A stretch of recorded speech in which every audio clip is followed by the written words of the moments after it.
Welcome to the Elemental Awakening. Welcome everyone to another episode of the Elemental Awakening podcast. Today I have a special guest. Her name is Katie Hess, flower evolution and founder of Lotuswei, which is one of the world's leading floral apothecaries. Her signature elixirs were featured in the Oprah magazine, New York Times, LA Times, and her flower-powered community is thriving in over 15 countries. 17 years of independent research of flower and plant-based healing. Katie is a pioneer in her field. It is her life's work to intuit which flowers to unearth at the right time to unlock the qualities we most need. So that sounded a bit like an advertisement pitch here, but tell us a bit about you, Katie, your story into this line of work, how it started, and what got you to what you're doing today. And welcome to the show. Thank you so much. Such a joy to be here, Giovanni. Yeah, so I guess it started when I was little. I was an only child. I lived in small towns. I spent a ton of time outdoors. I never thought it would lead to any sort of career, though. And it wasn't until I graduated college that I was like, okay, now what am I here to do? I traveled around, lived in Europe for several years, and Mexico, traveled through Asia. And I was searching, like many of us do at that age, just like searching, like, what am I supposed to do here? And I ended up very coincidentally running into an expert in flower essences from Madrid, Spain, in Mexico, of all places. And I was sort of blown away because, not only he was like, there are over 40,000 flowers on the planet, and every single one has a specific healing quality for us. That was cool. And then he also said if we could get 3% of the world's population actively working with these remedies, it would change the future of the planet. And he wasn't really specific about what that meant, but it felt like, something I could do or contribute to at least. So I went back to the States, and this is like, over 20 years ago. So I was like, wow, this is great. Like even the taxi drivers know what flower essences are here. They know how they're different from essential oils, and, they're prescribed by doctors in Europe, and they're in every pharmacy in Australia. And then I got back to the US and it was like clunk, meditation wasn't cool. Yoga wasn't cool. And most people were like turning to medications for stress. So it's been this incredible evolution over the last 20 years of, working with people one-on-one for the first decade to transitioning into, oh my God, this is the most incredible thing I've ever seen. I've got to get this to more people. And just teaching myself how to be an entrepreneur, grow a team, have a company, do all those things in business to expand to reach more people. Fast forward to today, where I've seen in the last, I would say, 2 years, this huge transition in the United States of people being way more open to energy medicine and really open to taking things internally and working with themselves, in their inner landscape and personal growth. And it's really exciting because I believe it's the way of the future. And it feels like finally people are really ready to embrace this kind of modality. So how did you, so let's talk about the business first, and then we'll see where that takes. So I how love did it business. become a business for you? Like, and I want to hear about your journey of learning to be an entrepreneur, because I find it fascinating as people find a passion and then realize that to make a lifestyle out of a passion, there's a lot of other work that's involved that may not be our strengths.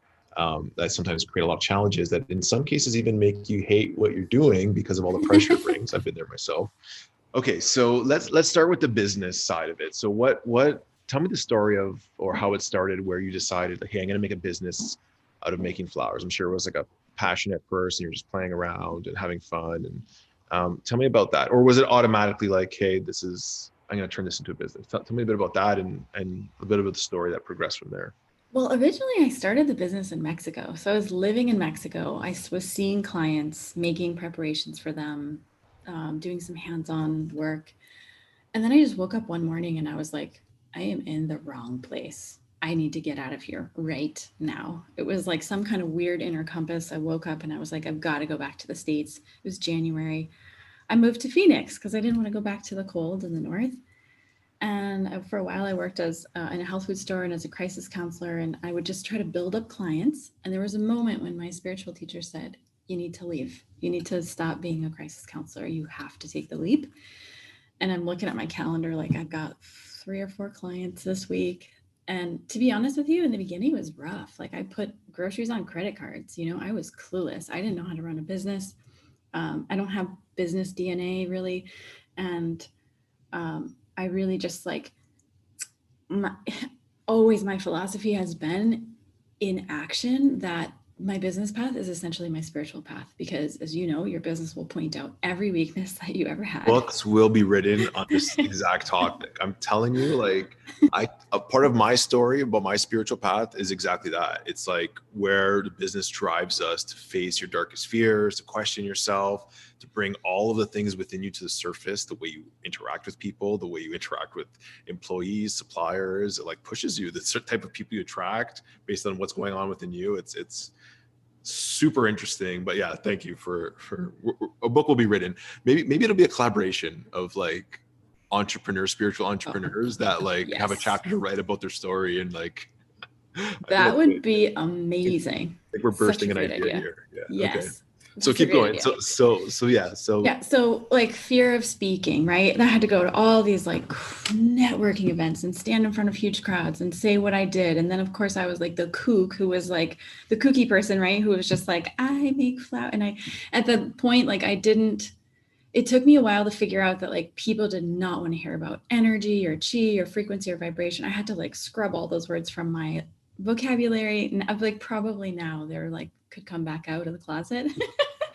So like speaking, I was afraid to sell things. I didn't want to ask people for money. I didn't want to be salesy.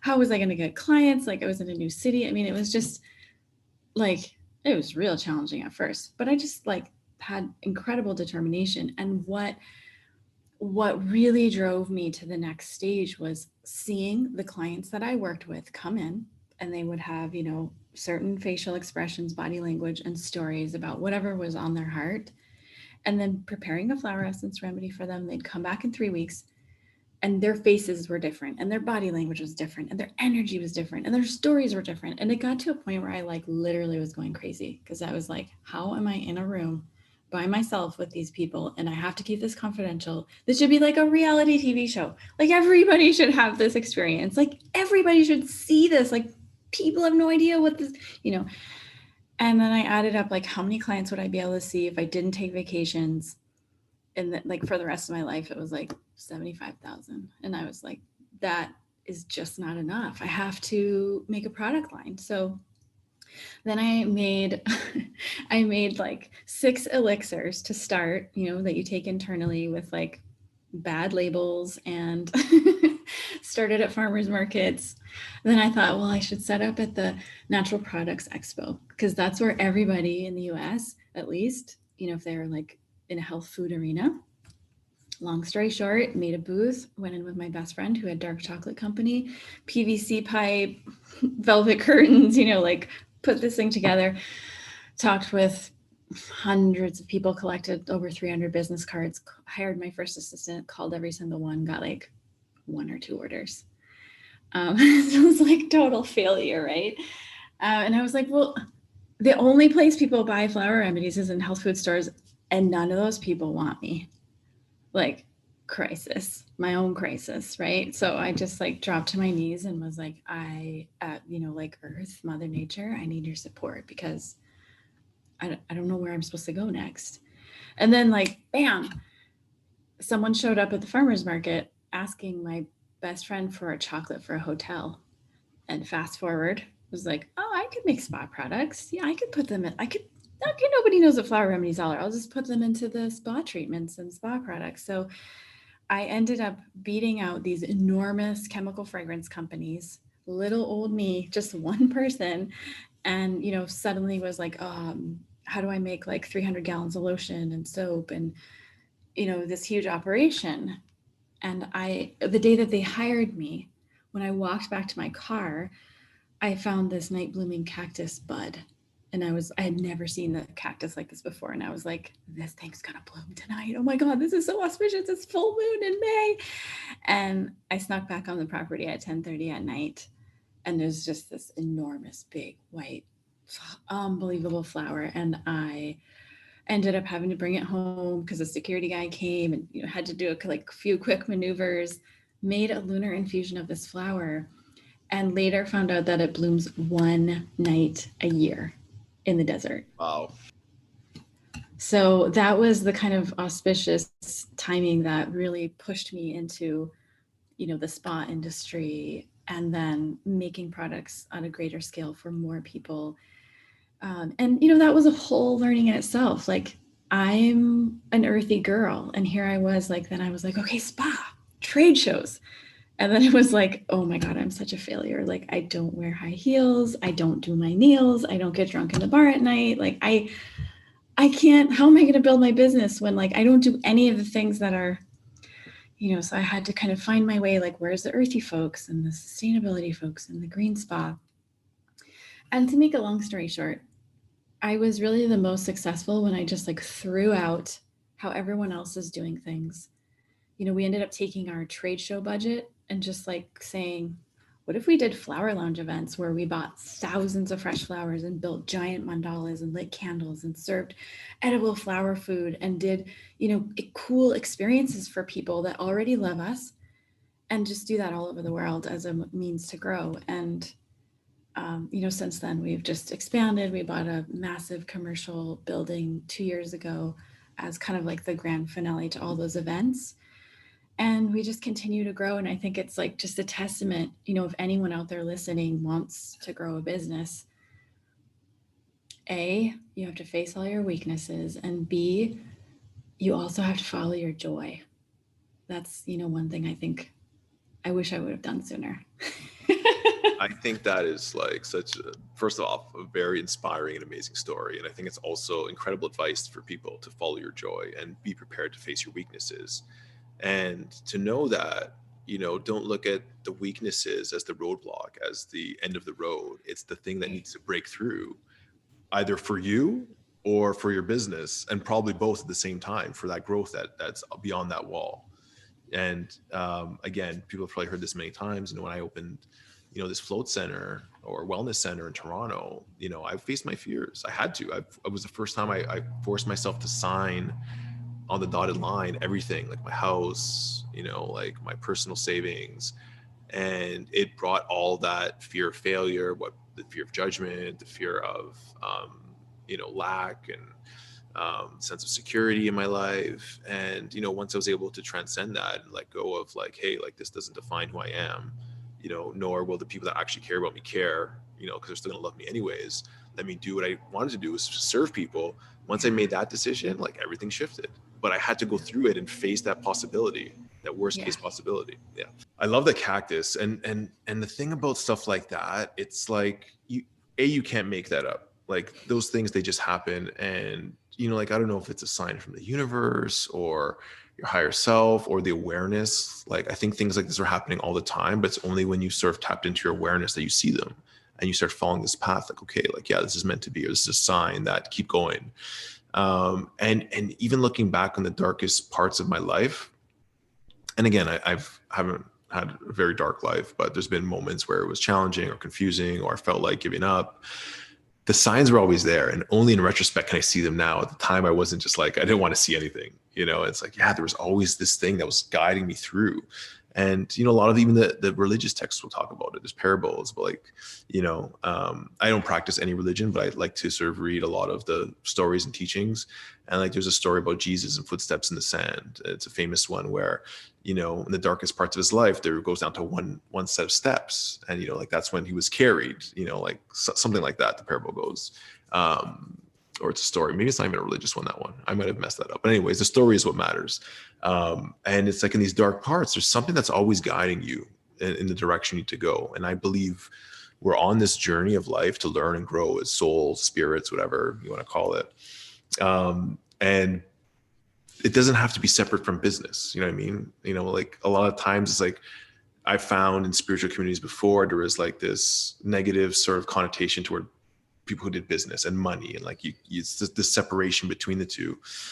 Or I feel that we live in a world of duality, where we sort of have to mix these things in together, as we're sort of trying to sort of make sense of the reality we live in, and consciousness as it is. So, well, even if you look at nature, right? Like, look at a flower, look at a fruit tree. Mother Nature isn't like, oh, wait, I should like make myself small, or like maybe I should do with less. Like if you have a fruit tree in your backyard, you have like far more fruit. You need to give it to your neighbors and your friends. Like you have too much for your family. So I see business and money as like a direct reflection of Mother Nature. Everything is in wild abundance. So why wouldn't we embrace that freedom? Absolutely. Absolutely. So tell me a bit. So you talked a bit about making these essences, or what do you call them? They're Yeah, flower essences, flower remedies, essences, elixirs. elixirs. Yeah, Okay, yeah, a bunch of yeah. things. So tell me about those. Like, what types of things are they good for? Are they similar or different to essential oils? Because I know that's been quite a craze over the last few years of essential oils for healing. Yeah, answer those, and I got another question after that. Yeah. So how they're different from essential oils. So essential oils are like the blood of a plant, essentially highly aromatic. You can compress it, you can distill it, right? It's very complicated machinery. You need 40 roses just to get one drop of rose oil. Very precious, and lots of farming involved. I love essential oils and we use them all the time in what we do. Flower remedies are different in that you're really just collecting the chi of the plant, and you're collecting it from the flower because that's where everything is stored, because it's the reproductive organs of the plants. And essentially it's an infusion process, so the sun or the moon will drive the healing property into water, which stores it. Alcohol preserves it. Anyway, long story just to say, how you feel when you're in nature, that like revitalized, youthful, curious, fun, whatever you're feeling, is essentially you can bottle that up. So Hmm. flower essences are typically taken internally, and they've been around for thousands of years. So the alchemists, the doctors, the shamans, the medicine men of many, many different cultures all over the world would recommend their patients or students to go out into the wild, look for that specific flower on that bend with this many petals in this color, and drink the dewdrops from the top every morning, depending on what you needed. And so, to bottle it is just a way to scale it and bring it into our everyday lives. And the first part of your question, what are they good for? Anything and everything the human psyche can create. Like every challenge, every mind twist, every childhood issue pattern thing, there's a flower for it. So is it more like emotional or psychospiritual or physical, like which I think are all connected personally, but um, when you're, yeah, go ahead. Yeah, okay. So in the world of like vibrational medicine, we would see there is like a projector and a screen, right? Your body is the screen or the blank canvas. The projector is emotional, mental, etheric, energetic. So all of the stuff in and around your organs and around your body. If there is something, let's say there's something bugging you, right? And it's like bugging your mind and it's bugging your emotions and it's bugging and bugging. And if you don't like turn toward it and make space for it and assimilate it or digest it somehow, it will, like, so say you repress.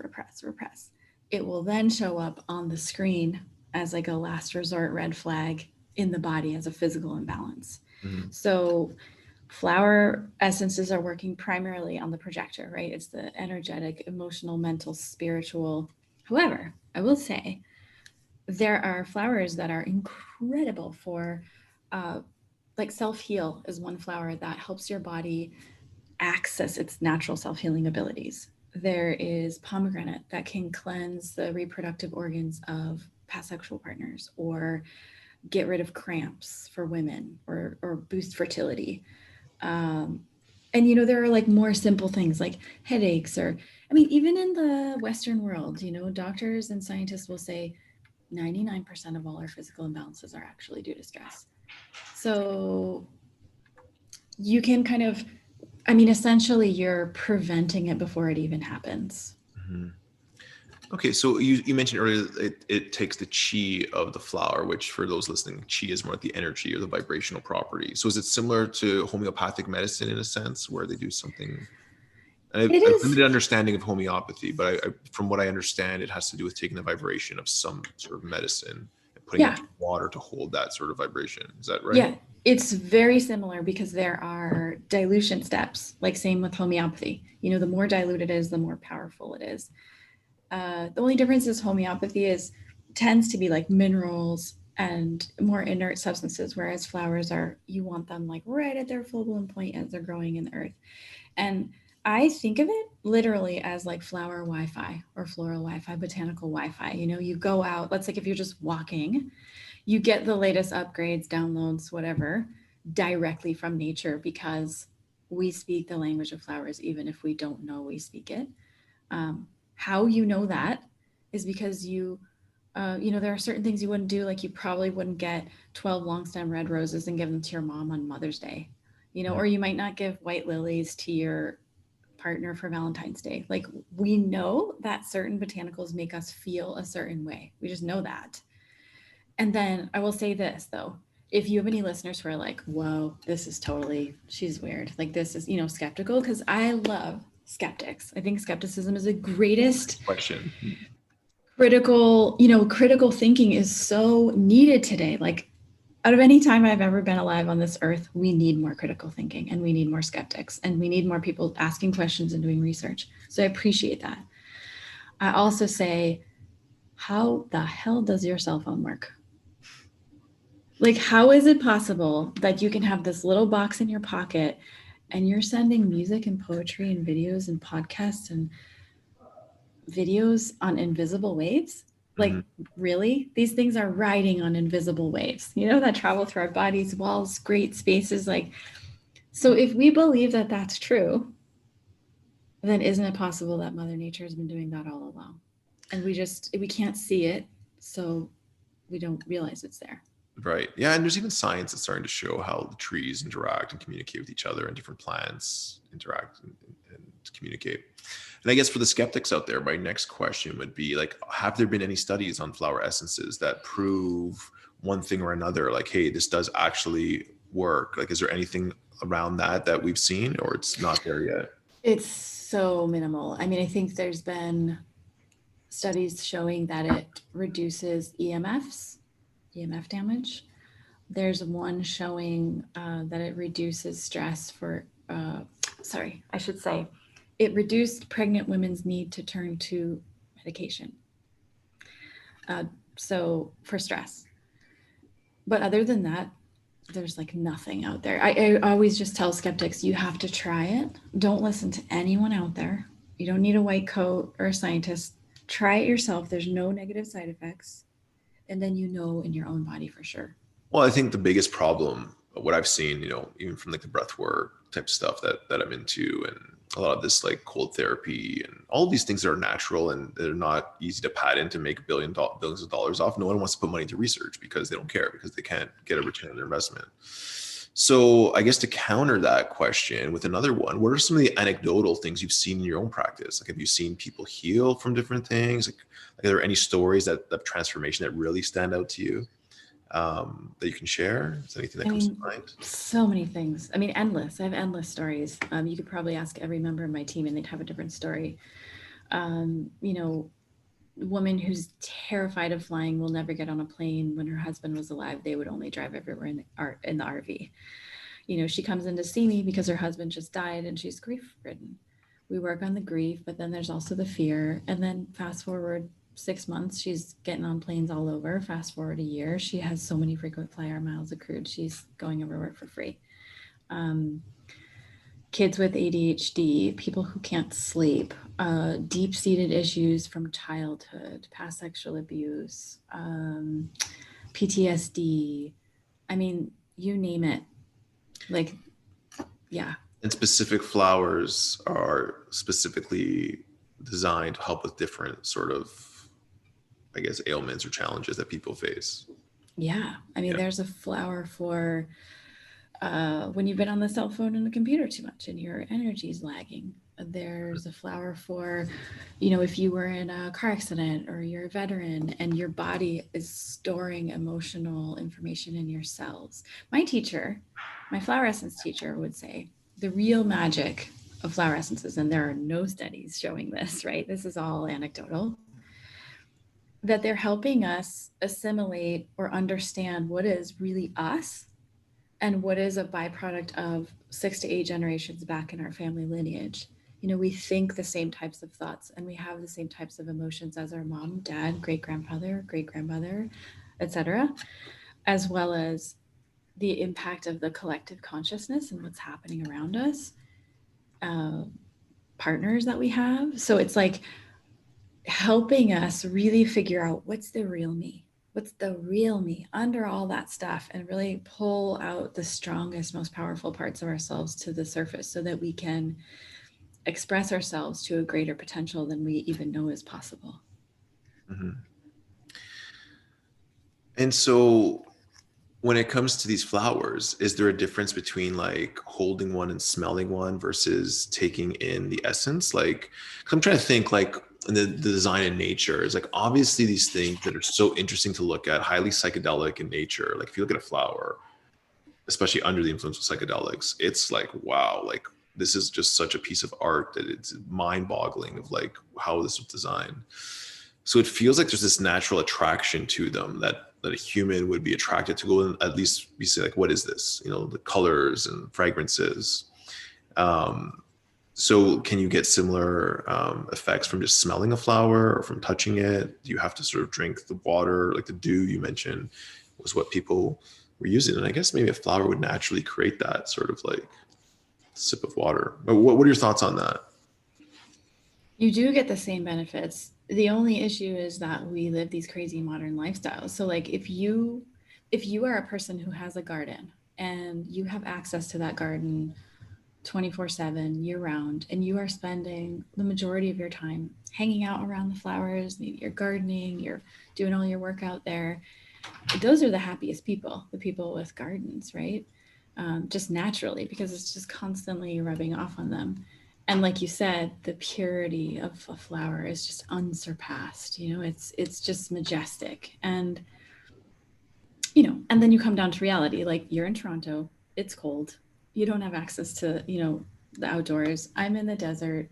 It's dry. We don't have dewdrops. I can't go drink the dew. It's like, and then also there's this question of flowers from different parts of the world that may have gifts to offer you. Mm. So, to answer your question, yes, anytime you spend in nature, this is automatically happening. You don't need to take any flower remedies ever. And I think, our ancestors didn't have such a great need for it. But we spend the majority of our time indoors. We're surrounded by electronic devices that are also having these invisible waves, but they're counterproductive and imbalancing. Mhm. Um, so it's nice to just have something you can put in your coffee, water, tea, and you can consume it all day long. And it's like being in your garden. So what's next? So you're in 15 countries around the world. Are you in Canada? Is Canada one of the countries that you're in? We have several partners in Canada. Yeah, in around the Toronto area and Vancouver and Calgary. Nice. Yeah. So you're in 15 countries doing all these cool pop-ups or were probably pre-COVID. What's next for you guys? What's or next for you? Like what are you just looking to expand to continue this mission of tell me about that. What's the future look like for Lotuswei? Yeah, so we are really focused right now on education, and we put together this like giant digital education platform that we're going to release in April, uh, because we want to create this giant army of healing practitioners, acupuncturists, functional medicine doctors, people who are already having high touch relationships with folks and helping them. And it's so easy for people like that to just like connect their patients with a flower. So that's our next stage of expansion, as well as we've been going to Asia every summer, except last summer, and really looking at how to put down roots and do more business in Asia. So that would be the next step after the education process. Very cool. Yeah. I'm curious. I would love to try. So do you guys sell online as well or just through retails? Oh yeah, we do the majority of our business online. And if at any point in time you want a turbo flower reading, you can just go to lotuswei.com. If you want one, Giovanni, you can, if you want to do one like publicly, you would just go to our website and you go to the upper left-hand corner and you'll find a little quiz button. Okay. And if you want to share what are your favorite flowers from there, I can tell you what it means. Okay, let's do it right now. So lotuswei.com. Yep, and it's WEI. It's so cool because I realized from working with people so often that you'll just visually be drawn to what you need most. So it's like the easiest kind of self. I'm curious also to like explore, because I'm a breathwork facilitator and we've created our own breathwork program called Elemental Rhythm Cool. around the Elemental brand. And we're now working on different type of breathwork sessions for people to do at home where, they can focus on different areas of their life, whether it's like anxiety or creativity or, depression or whatever they're facing. I'm just curious to test some of these breathwork sessions with taking some flower essences. I think it could be pretty cool because I'm sure you have essences for all sorts of things that could align. So I'm here in the quiz here. Let me see if I can share my screen. This would be fun to record. Okay, so I'm looking at the screen here and I'm just picking which one stands out to me the most, which one I'm most attracted to. Like I want to go out and smell. Okay, so I'll pick Bird of Paradise here. Ooh, Bodhi Leaf looks, this one drew my attention for sure. Ooh, this is nice. Red Bird of Paradise. Ooh, this is a tricky one. Which one do I love here? The watermelon. It's like those tests from high school where they give these trick answers. Like, wait a minute, I really like this one. Passion flower. And is there any sort of like trick or tip to doing this, or it's just which calls out to you the most is what's important? Yeah, don't overthink it. Just, yeah. Oh, wait. Sure. Pink magnolia. Oh, I didn't know I liked magnolias that much.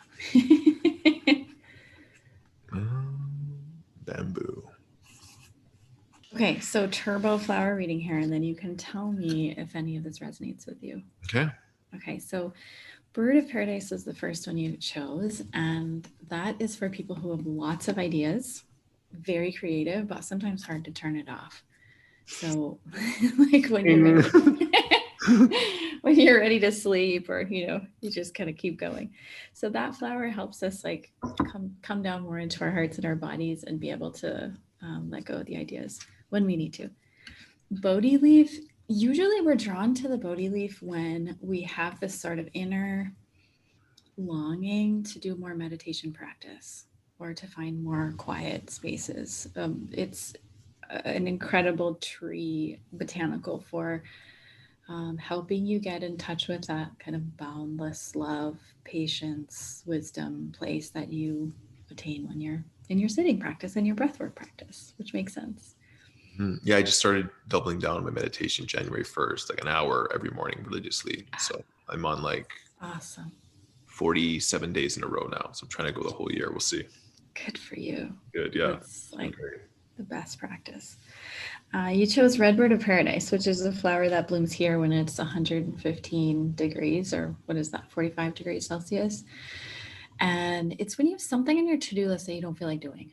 Something is like, or you just like half of it, or you just have like 20 things and you're like, where do I start? It gives you that like fire drive just to like, get it done. Okay, send that over. Yeah, we'll send you a care package.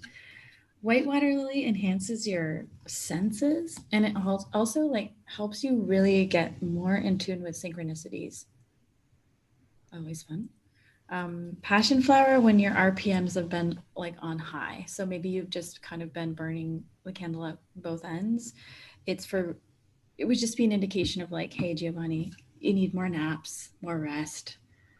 Maybe you're waking up in the middle of the night, not getting the best sleep. Does that resonate? Yeah, I'm always cranking, like working like crazy. And I try to justify like, oh, but I'm working on things I love and I'm working on things I'm passionate about.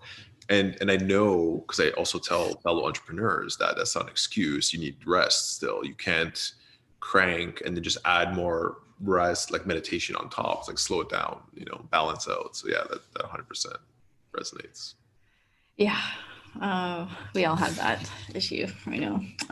Trumpet vine is interesting. It's for enhancing communication. So you may have found like in the last month that either there are some hard conversations you want to have or some way that you're longing to like speak your truth in a way that's hard. It just helps you have more powerful speech. Nice. And pink magnolia, we're always drawn to that one when we've been giving all our time, energy, resources to other folks and projects, and then we don't make time for self-care. Okay. Okay. And then bamboo. Bamboo is amazing, right? Some varieties grow a foot a day. They're just like out of my way. So it's like if you have any project that's kind of new and fresh for you that you're like, oh, can I do it? Like this one's outside my comfort zone. Am I going to be able to do this? And it just gives you that sense of like incredible determination and strength. Like you can make the impossible possible. Love it. You picked a lot of flowers actually that have, like magnolias are so old. They existed before the bees, when only beetles were around to pollinate. So with magnolia, Bodhi is really ancient tree, white water lily, a lot of kind of like spiritual inclination flowers. Cool. Love Does it. that resonate? Yeah, 100%. Yeah. Okay, so I'll put together a care package for you with all of those Oh, that'd be elixirs. amazing. Yeah. Try them out. I'm gonna try them with some different breathwork sessions. So like, does each one come with a description of what the flower is good for? I'm sure, right? Yeah, and these all come in sort of like bouquet in a bottle. So there'll be a blend with many different flowers that kind of Cool. target a specific issue. Yeah. Very cool. Love it. Awesome. Um, okay. I don't know if I have any other questions. It's been quite informative for me. I guess, is there any questions that I didn't ask you that you wish I would have asked?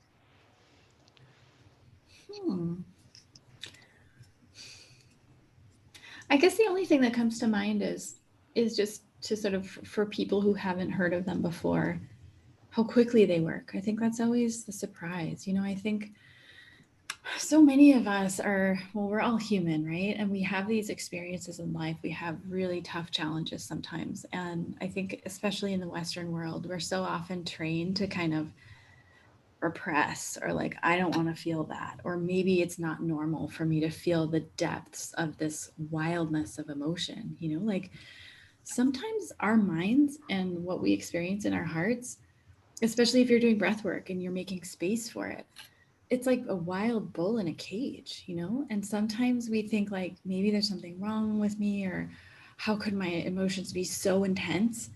And just to reiterate that, like, something as simple as a flower, something as simple and gentle, can create incredible space within us. It's like getting an acupuncture treatment without the needles. They just kind of work through all of your energetic system, and it's like having a best friend that you didn't know was there. Like Mother Nature is constantly conspiring for us. Like anytime you go out and sit next to a tree, it's like that tree is cleaning your energy.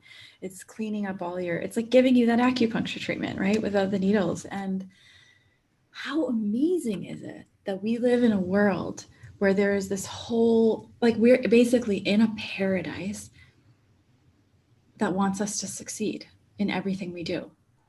And it's more our sort of obscuration that we don't see it. We kind of, I got it. I can do it all myself, Mhm. and how much easier it is when we just allow a little support from Mother Nature, and how easy it is to just like put some drops in your coffee, done, and then you feel this sense of ease. I don't know. Over the last few years, I think just in business and observing my own personal growth, I feel like one of our main obstacles is resistance. Like, do we really want to be that free? Do we really want to experience pleasure? Do we Mhm. really want to have fun? And can it be that easy? And there's something around that for some reason is like scary to us. We think that like hard work and struggle and so just to say, like, as an encouragement, try flower remedies. Try it. It could be easy. Like life and personal growth could be like amazing and fun. And instead of feeling, like gripped by something that's like, it's like really triggered you, you can have this sense of spaciousness. So you can just kind of see it arise and you're like, oh, that's interesting. Oh, well, I don't need to do that. Like that can be funny. Like I have so much space in this room that I can actually laugh at it.